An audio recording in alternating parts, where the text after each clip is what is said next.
So good day everyone, we're here to discuss the chapter 20 which is ophthalmic surgeon in Hong Kong of Jose Rizal.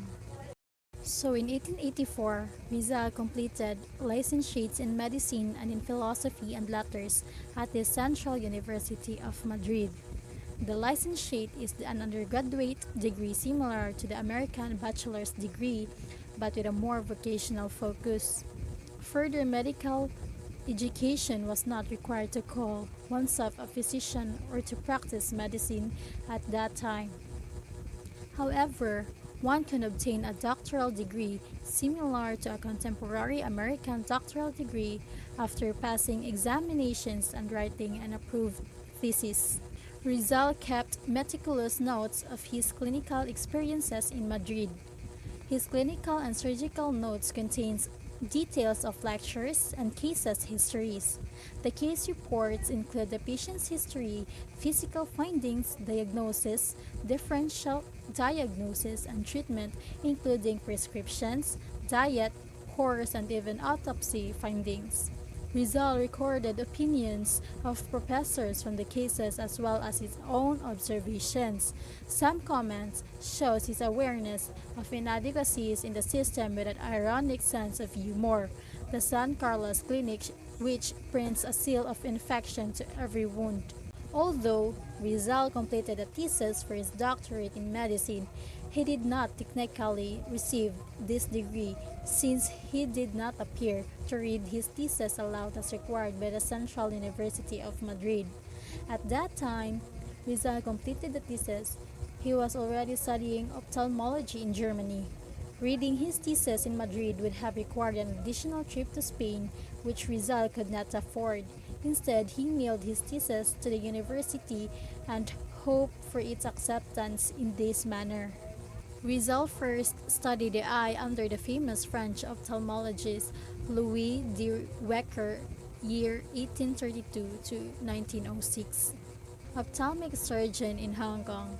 Rizal possessed the qualities of a great ophthalmic surgeon, in the words of Dr. Hermiano de Ocampo, a distinguished Filipino ophthalmologist.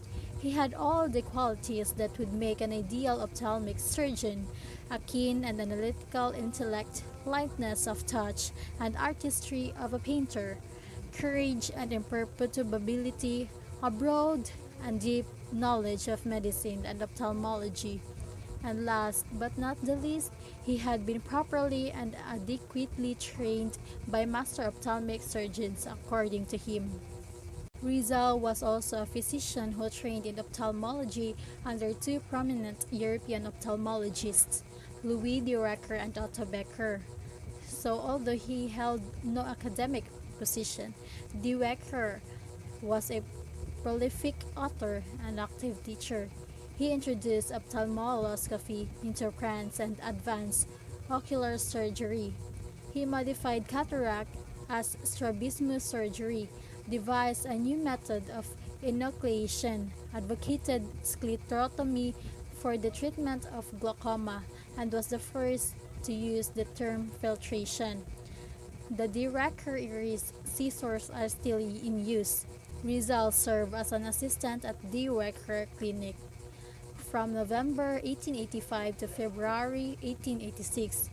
He sent frequent letters to his family describing what he was learning in Paris. Rizal was inspired to study ophthalmology by his mother's failing eyesight and his desire to help her. In the late 19th century, ophthalmology was already a separate specialty, but there were no organized residency programs.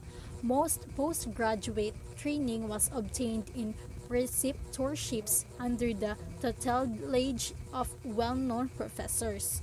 Rizal first studied the eye under the famous French ophthalmologist Louis